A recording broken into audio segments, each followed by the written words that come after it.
My name is Victoria Winters. My journey is beginning. A journey that I hope will open the doors of life to me and link my past with my future. A journey that will bring me to a strange and dark place. To the edge of the sea, high atop Widow's Hill. A house called Collinwood. A world I've never known, with people I've never met. People who tonight are still only shadows in my mind, but who will soon fill the days and nights of my tomorrows.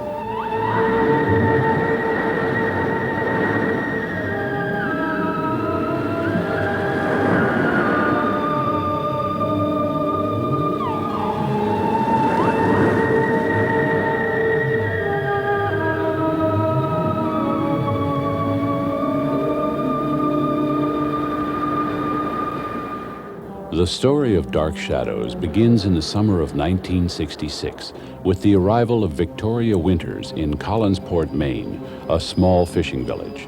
Vicky has been hired by the wealthy Collins family to be governess to 9-year-old David Collins.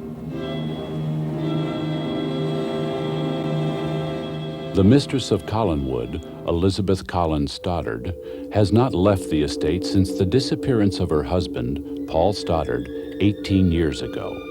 Elizabeth's brother Roger and his troubled son David also reside in the Great House, along with Elizabeth's 18-year-old daughter Carolyn. An abandoned orphan who grew up in a New York foundling home, Vicky is hopeful that her new life in Collinsport will provide clues to her true identity.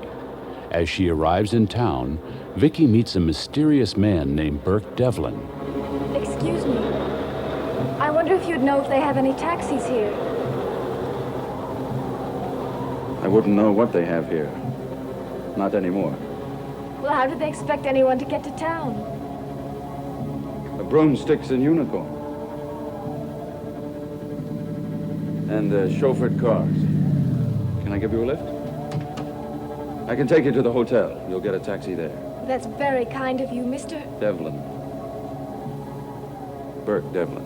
I'm Victoria Winters. Welcome to the beginning and the end of the world, Miss Winters. I'm afraid I'm not going that far. Only to a house called Collinwood. Do you know it? Yes, I do. Very well. Shall we go?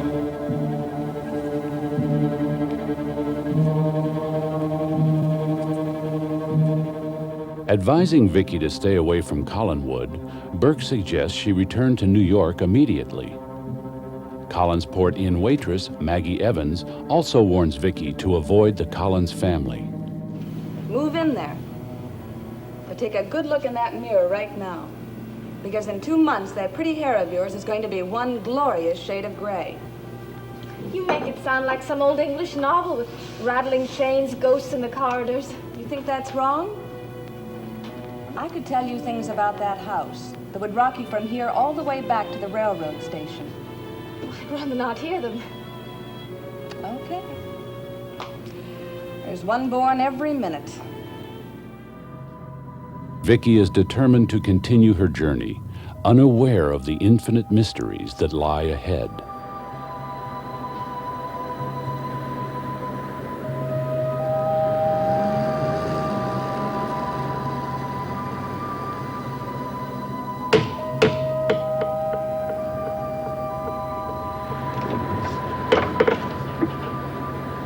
I'm Victoria Winters. Is Miss... Come in, Miss Winters.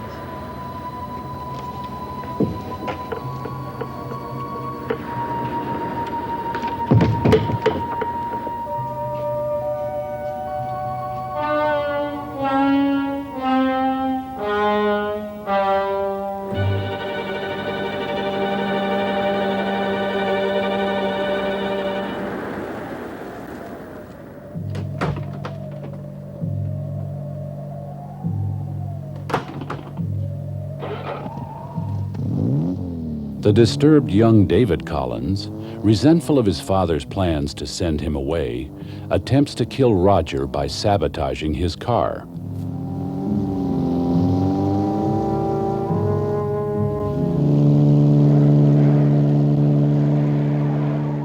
But Roger survives the near-fatal crash.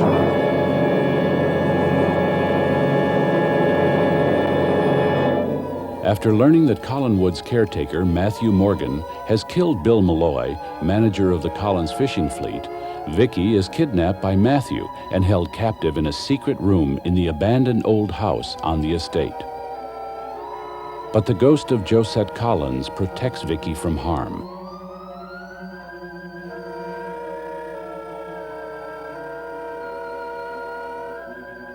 And Matthew dies from fright after encountering the ghost of Bill Malloy. The unexpected arrival of Laura Collins, Roger's wife and David's mother, places David's life in great danger. A creature of the supernatural, Laura is an immortal phoenix, reborn from fiery ashes every 100 years. Laura has come back to reclaim her son and lure him into the flames. David! David! No, David! No, Vicky. Vicky, I am going to give him eternal life. He's going to be reborn just as I've been reborn, century after century. No, David! Please hear me, David! Go away, Vicky. He can't hear you. Go away before it's too late. From these ashes, the phoenix is reborn.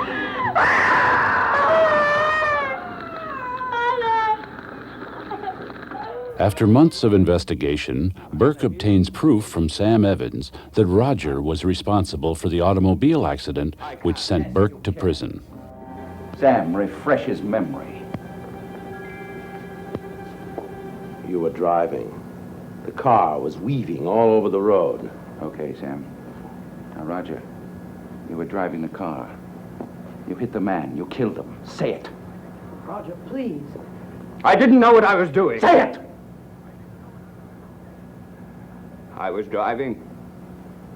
I hit the man. I killed him. And the money you gave Sam. I gave the money to Sam to keep him quiet. And now, just one more thing. Please. I sent an innocent man to prison for 5 years. Say it! Say it! An innocent man for 5 years. Say it or I'll choke it out of you. I sent an innocent man to prison for 5 years.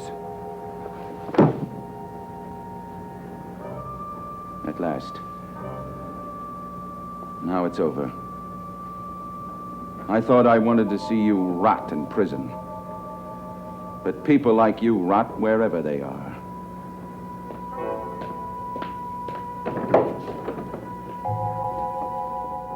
Elizabeth is shocked at the appearance of Jason McGuire, an unscrupulous friend of her missing husband.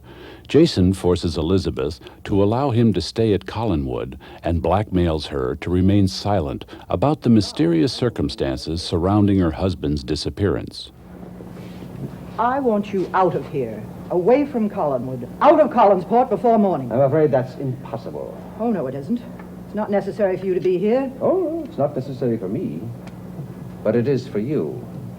What do you mean? If I were to leave here, I might meet people. The authorities, the police, and I might want to talk to them. No, Yes, you wouldn't. You agreed not to. You promised. wouldn't I? Anyway, why should it bother you if I want to look in here? I already know what's in here. Then why don't you stay away? Maybe I want to pay my respects. Don't say that. Why not? Paul was a good friend of mine. He may not have been a very good friend or husband to you, Liz, but he was a good and loyal friend to me. Pity you had to go and kill him. And weren't you fortunate that you had a good, loyal friend like me around to bury him for you? Stop it. I'm sorry, Liz, but you made me say it. But I won't say it again. Unless, of course, you force me to.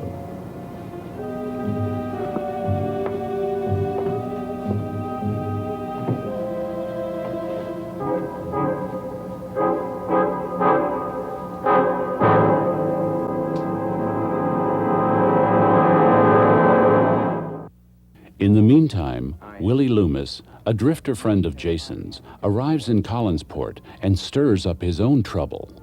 You think you're a pretty big man in this town, don't you? Come on now, Willie. No! No!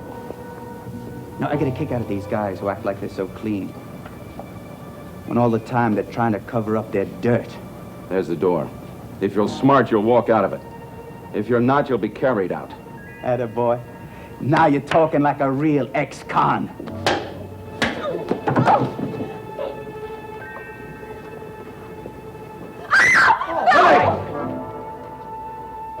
You're dead, jailbird.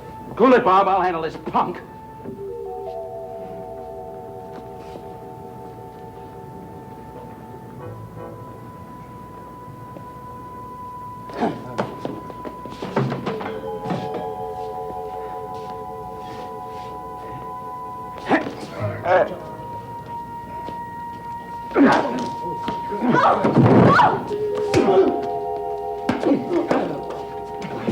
Joining Jason as an unwelcome house guest at Collinwood, Willie becomes fascinated by the Collins family wealth. The jewelry pictured in the portrait of Barnabas Collins holds particular intrigue for Willie. Learning that several Collins ancestors were buried with their jewels, Willie heads for the Collins Mausoleum at Eagle Hill Cemetery to rob the graves. But instead, Willie uncovers the Collins family's most terrible secret.